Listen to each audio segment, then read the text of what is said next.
So tell us a little bit about the team today, how they're going to work and who the leader is for the race. Yeah, we have a lot of good riders over here. We have Fletcher, Jaron Thomas, Matthew Heyman, CJ Sutton, Ian Stannard.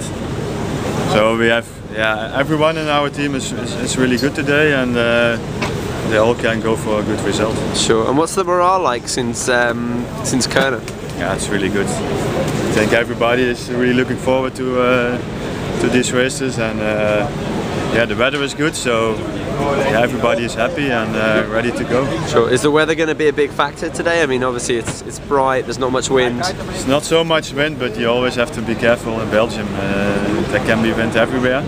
But normally the conditions are a bit lighter than in Kuurne and Nieuwsblad.